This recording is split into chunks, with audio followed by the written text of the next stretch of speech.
it's Erin. Hi, Liz.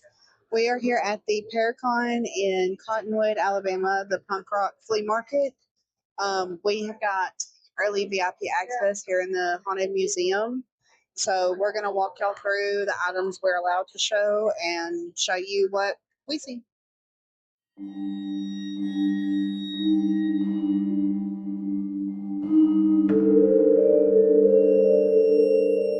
So these in this blue case behind me, those are rocks from the Bell Witch Cave.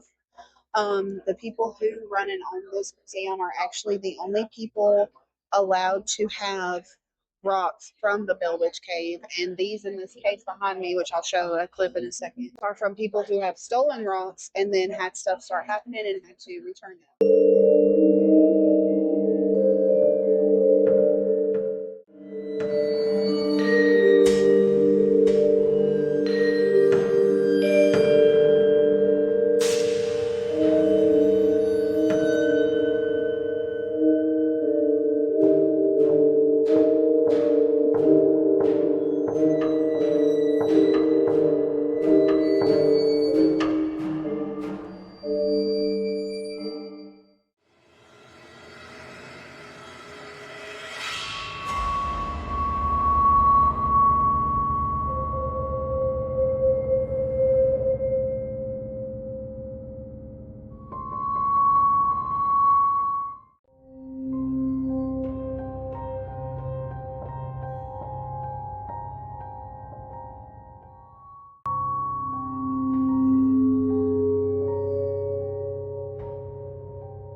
Is an alarm bell from the Poly jail.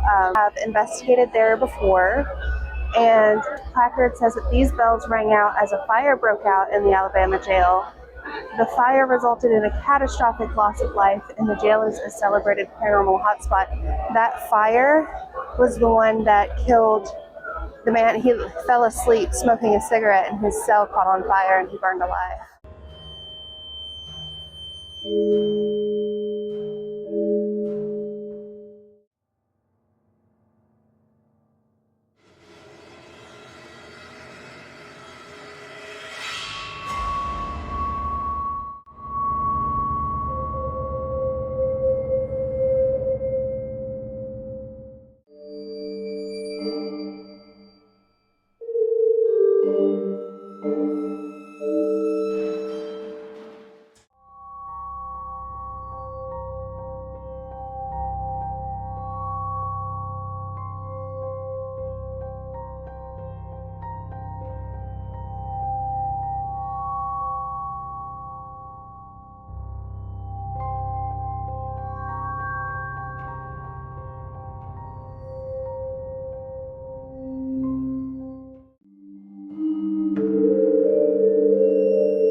Our first one for you is, were there any pieces of equipment or investigation techniques you used in the early 2000s that we don't use anymore? So back in the early 2000s, whenever I first got involved in the paranormal, there was literally really two pieces of equipment. You had a digital voice recorder and a K2 meter, and that was it.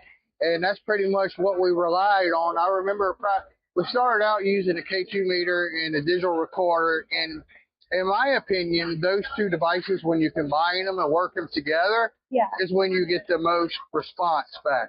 Okay. Because you have the K2 meter, you can ask yes or no question, and if it's yes, light it up, and then it lights up. Then if you take that and you timestamp it with the digital recorder, sometimes you can get a disembodied voice to go with it. So that's two different places where you confirm your evidence, what you found. Okay. What were your top two most intense paranormal experiences? Okay, so number one I would have to say is the Joyce Stinson case, which is what I wrote my book, The Dwelling, about. How I got involved with that was I wasn't really into the paranormal.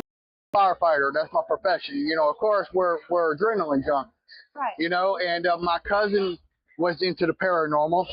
And he said, hey, I'm going to this house where a lady claims she went to the Myrtles Plantation, which is a very popular tourist destination in Louisiana.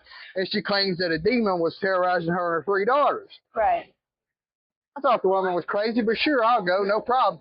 Well, we got there that night, and he always went early because by this time he had a whole truckload of equipment that he would cover. Yeah. So he would always do like what they call a client interview before the team actually came to do the investigation.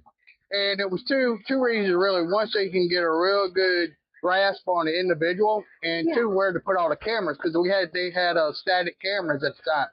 Well, I remember the first time I met Joyce Stinson. She weighed about 90 pounds soaking wet, and she suffers from Parkinson's disease. Right. And she moved real slow, and she talked real slow. She became obsessed with this photograph that she captured at the Myrtles Plantation. And she thought it was like the face of a demon, but to me, still to this day, I say it was nothing but dust. Well, to make a long story short, I ended up seeing a demonic entity in the house that night with my own two eyes in a physical form. At the time, of course, I really didn't know what it was, but I knew it was bad, whatever it was. And I spent the next 6 months, trying to help the family and find somebody that could possibly do an exorcism. I knew nothing about demonology at that time. I would go to work, I would go to the house, and I tried to study anything I could find on the internet about demonology. And let me tell you, there's a lot of bad information out there. I've done a lot of things that could have got me or those girls hurt, but thank God that didn't happen. Well, after about 6 months, I was finally able to find a preacher to do an exorcism on her, and that was the first time I ever witnessed an exorcism. Right. Well, after that, I got out of the paranormal, and I ended up writing that book. And not long after the book was published, I had a friend request from a priest on Facebook. His name was Father Padre, Joseph. And he was out of Philadelphia. He was retired, and he had read my book. And he was really touched by the fact that I didn't make myself out to be a hero in the book. Right. And he's the one that ended up training. So that by far was probably the worst. The second one, there's an episode on Paranormal Witness called The Demon House. Okay. That would be the second to the worst one. So the story behind that was this family got this 2-story house. It's almost like Amityville Horror House. Beautiful house worth probably about $400,000. They ended up getting it for about $150,000. And they just thought it was their dream, Right. So they moved in. Her husband was a carpenter, and he was going to remodel the inside. So they were living in a trailer, a camper outside the property. Well, every time the wife would go into the house, she would start getting sick. I would go to town, all the cabinet doors would be open when they come back. And things just escalated from there. So they called me in, and for a demon to be stuck at a house, there has to be a reason, okay? Yeah. Because ghosts dwell in homes. Demons want to inhabit human beings. They don't haunt locations. That's not what they do, right? Yeah. I couldn't figure out what the reason was. Well, I was upstairs in the little boy's bedroom upstairs, and I just had this intuition that says I needed to look under the floor. Well, there was carpet there. Mm-hmm. Now, so well, let me back up a little bit. So before that happened, I'd done an exorcism on the house.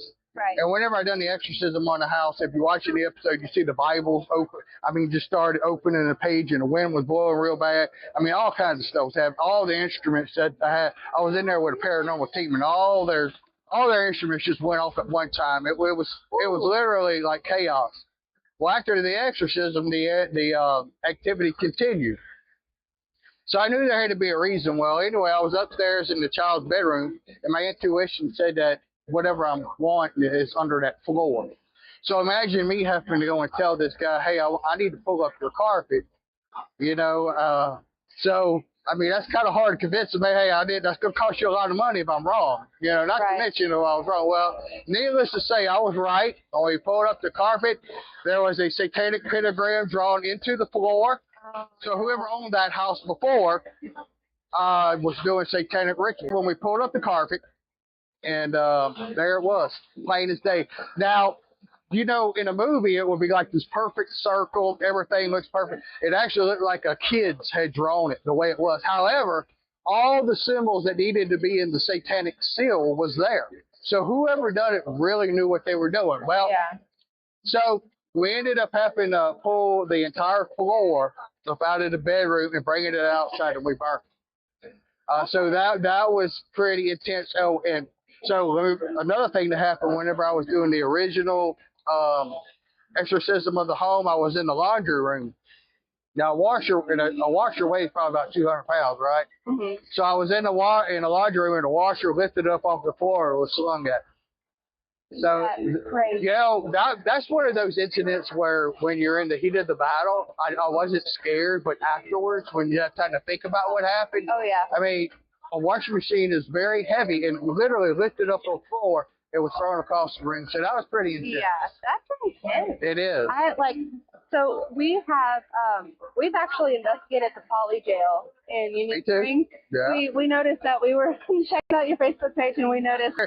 A good friend of mine, they just went this past weekend and up in the third floor, they got a black shadow that went across the camera too. No, that place is crazy. It is. There's a lot of energy in there.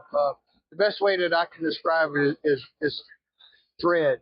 Yeah. You know, that's the kind of energy you pick up. So it's not like evil, but it's like in between. It's like dread. It's still a negative energy, but it's not demonic. Mm-hmm. And I've noticed. So the first time that we investigated there, something similar happened, but I was the one under Esther's method, and she was the one asking questions. And so I, of course, had all of my sensory deprived, and all of a sudden, like, she just turned her flashlight towards me, and I can see it, like, behind my eyelids. So I pull myself out, and I look at her, and she's like, we gotta go. And both times that this has happened, we both thought that it was an actual human coming into the building. So I think, so our third question would be, what is your advice to people who might want to get into the paranormal?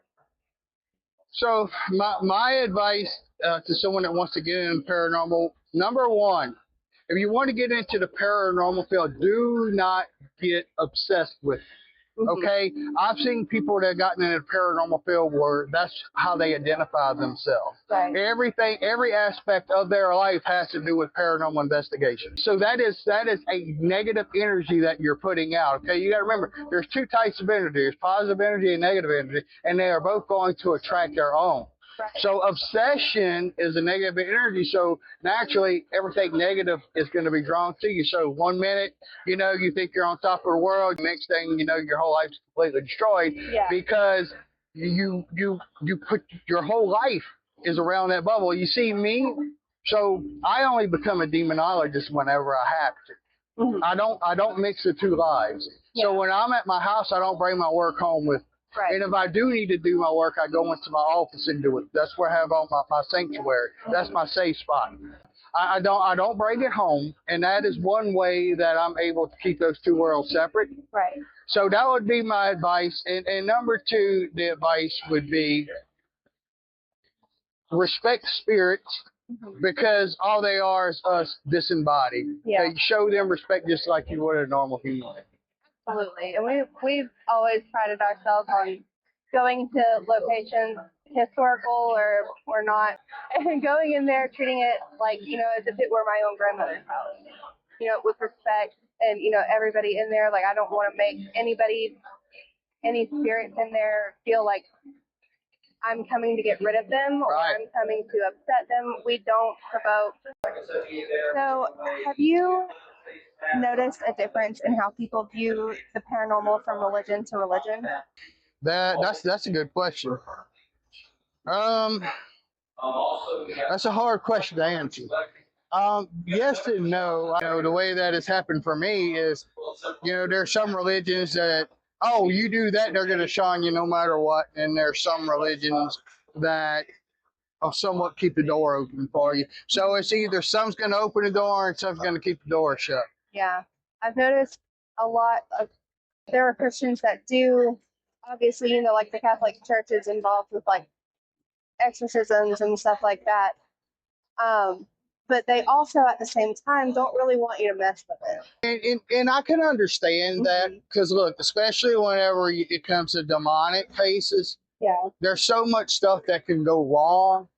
And I will say this, 90% of, you know, the information when it comes to demons in pop culture is nonsense. Right. You know, and people will watch that and think, oh, well, this is this, that, and the next thing you know, they end up having an attachment. And look, when you get an attachment and you watch somebody go through that, especially when it gets to the stage of where possession and the entity is starting to take full control, it's a very hard thing to watch somebody go through because it literally destroys their life. It's going to use what it loves the most against them. It's going to do whatever it takes for that person to give them a legal right for possession again.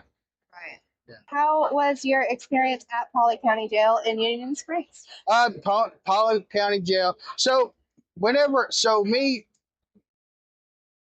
as a demonologist, I don't really communicate with the dead unless I have to. So in other words, whenever I go, like the Poly Jail, I just kind of sit back and I observe things. I don't really ask questions and stuff like that. But my experience there was there's definitely a feeling of dread there, especially upstairs. I noticed that when you're downstairs, there's a group of cells that's downstairs. There's something there that's kind of like there's mischief that goes on down there. Oh, yeah. I don't know a whole lot about it, but it's just a feeling I get. I've been doing this so long, I can literally walk into a place and feel the energy. But I mean, there's nothing really bad there. There's just, you know, there's a gray energy is the best way to put it. I mean, I would advise anybody to start out and really wanting to get the feel of different energies and learn to be able to recognize them, go to a place like Poly Jail. Oh, yeah. I feel like that mischief energy that you were feeling, we communicated with whoever that was on our last trip. And they I kind of think it's a female. Yeah, because that's the women's cell block. Oh, is it? Yeah.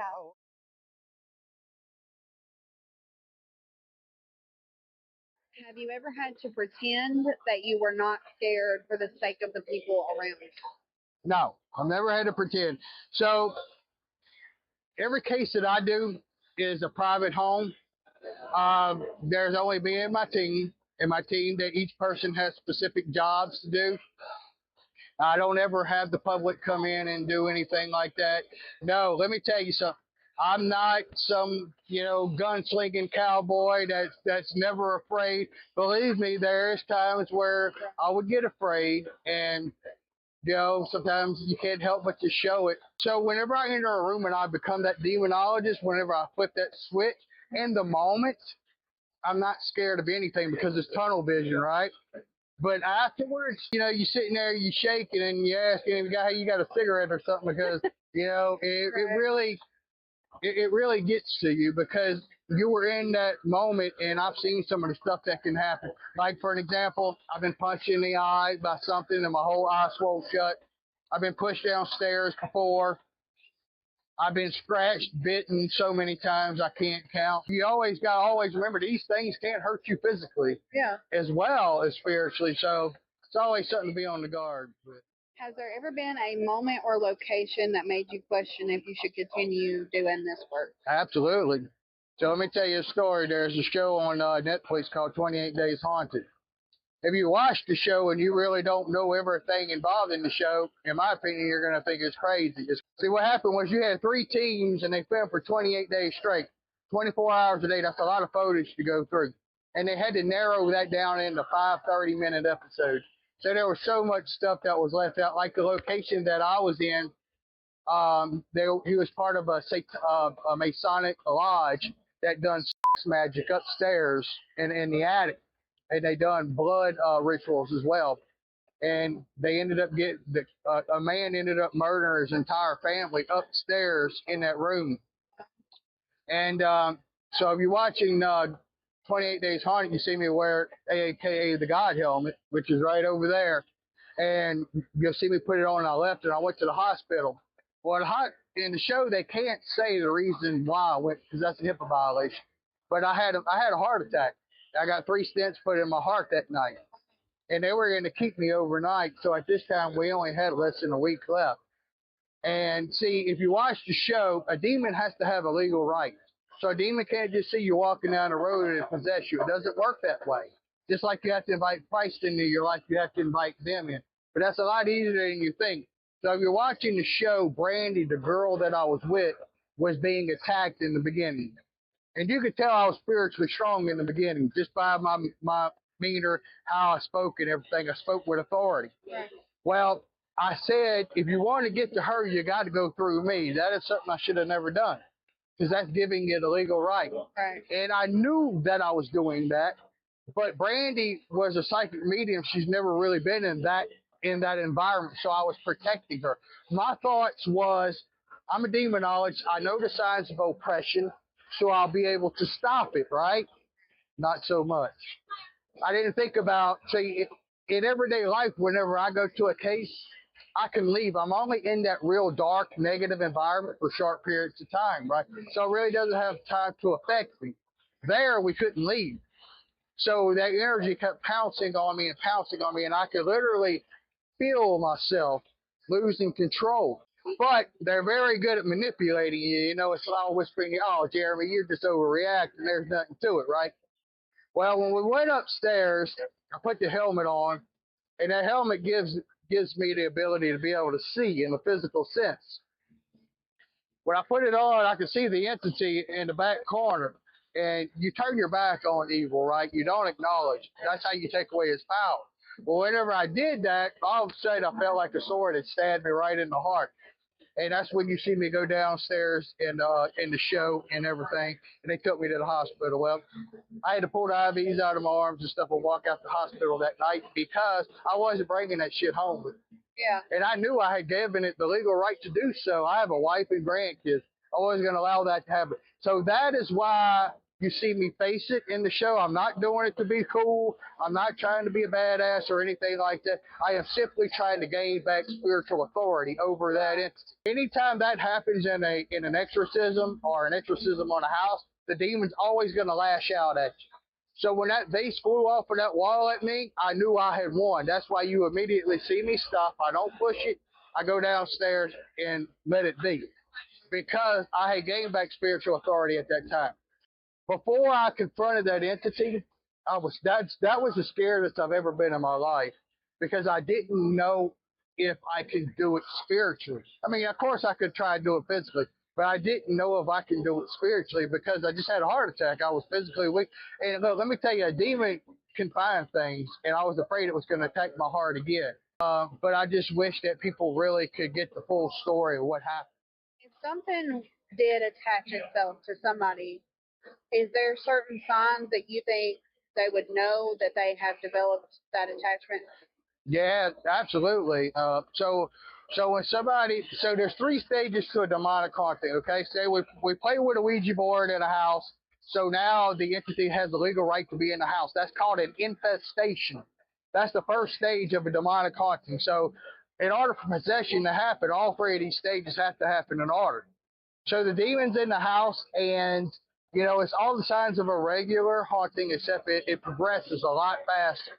Right. So what it's going to do now is it's going to sort out the person in the house that's going to give the least resistance in order to gain possession. In other words, the person with the weakest will is going to attach itself to that person. Okay, that's called oppression. That's what I was being oppressed in the show. Oppression, now the entity has attached itself with a person. When that person leaves the house is quiet. When that person comes, all of these things start to happen.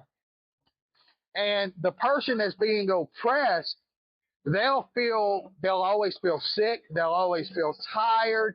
They don't feel quite like their self. They start doing habits that they're not usually doing, that they normally don't do. They pick up these new habits, and usually they're not good habits. So I always say that the person being oppressed, deep down inside, they know something. They know something that's going on. And Also, that demon is going to use what that person loves the most against them in order for that person to give them legal right for possession. But so what happens is, in order for possession to occur, you have to give it the legal right. Now that sounds, well, who in the hell would do that, right? It's a lot easier than you think. So let's just say a mother, for an example, if she's the target, is going to use her kids, is going to attack her kids.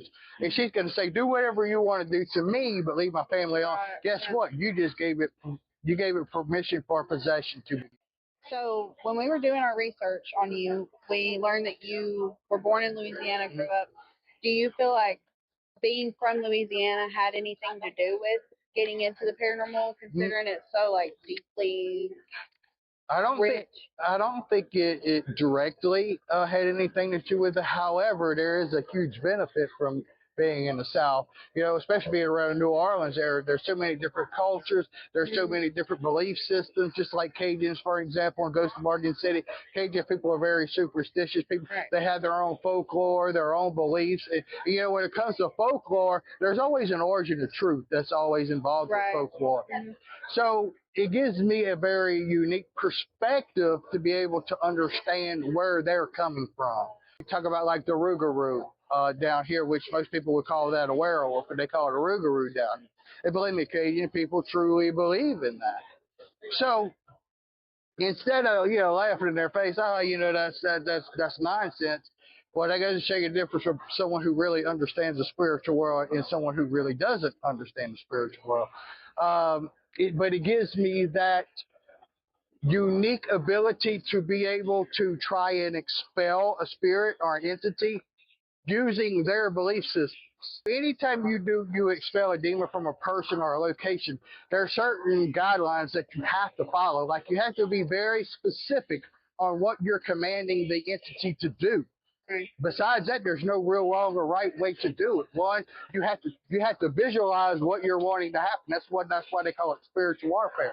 So when you visualize something, you're manifesting it into the world you believe. Just like, for example, if I was to ask you, what part of you would you say is your spirit? Your soul, your thoughts, right? Because your thoughts, there's nothing physical connected to it. But that's what makes you different than me different than you, is the way we think. Well, whether you realize it or not, you're visualizing everything I'm saying right now. That's called manifesting. You're taking something from a pure spiritual state. By visualizing, you're manifesting it into the world in which you view. If you could visit any location that's known for being haunted or possessed, where would you go? I would love to go to the Amityville Horror House myself, even though I know that'll never happen. But that would be a case that I would love, especially just how it's evolved and how the TV show The Family spent 28 days there. Well, 28 Days Haunted is based off of that. In 28 days, spiritual activity ramps up, and that's what they wanted to try to prove. And I will tell you that is absolutely true. So that if I had a place to be able to go and just walk in and feel the energy, that would be one place I'd like to check out. Do you feel like there's something like a common denominator for the people you've known that get a demonic attachment? Like, is there something about them that you've noticed they kind of all have a similar trait or habit, or it's just like depends on? It just depends on if you give them the perfect opportunity. So let me use this for an example. Anytime, and I'm saying this from a paranormal a paranormal investigator perspective. Anytime you communicate with the dead, take it with a grain of salt, because there is no rule that says spirits have to be honest with you, right? Demons have to have a legal right? Right. So they're always going to present themselves as something that people will accept them in. For an example, you have this paranormal group that goes to a cemetery, and they think they're communicating with a little girl named Annabelle. Why? Because it says so right there on the headstone, right? Right. But a demon could be talking to you and trying to pretend to be Annabelle. That way you put your guard down, right? Anytime you ask a personal question, you are opening yourself up. That's what makes a Ouija board so dangerous, because one, people do it in their home, which is their safe place, and they're more prone to get personal with it because they're communicating with the spirit in their home. Would you ever bring another haunted object home with you again? No. Whenever I brought a mirror home one time, which was a portal in a location that I took, and I brought it home with the means to get rid of it. Right. Okay, so I brought it home, I put it in the garage, and you know how it is. Oh, I'll get to it tomorrow, I'll get to it the next day or whatever. Well, things started progressing. She noticed a change in me. I thought she was crazy. But I knew something was wrong when I was at work one day and I was driving. I seen a church and I just got so angry. And I know that's not me. And I think that's whenever I come to terms with it, I need to get rid of it. So I actually, it's in the river right now somewhere. But no, I will never bring home haunted objects. However, I have brought objects home from locations and I'll bury them. I bury them on hallowed ground.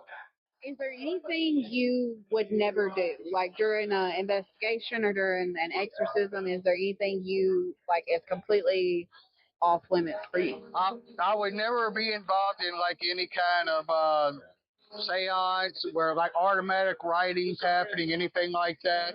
I would never allow myself to do any of that. Do you feel like pop culture, like TV shows like Ghost Adventures, do you think they portray the real side of the paranormal or the like digestible for the open public side? So the answer to that is yes and no. I will honestly say, every show I have ever been on, the producers has never asked me to fake anything. You got to remember, like, you know how, like, Zach Baggins to go to a location, it's just all this stuff happening at once. What you don't understand is they filmed there for 3 nights in a row to get that footage. Right. Okay? So I think it's the way that paranormal shows are packaged.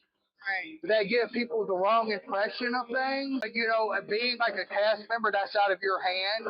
I mean, you have to take an experience to try to narrow it down to a 1-hour episode.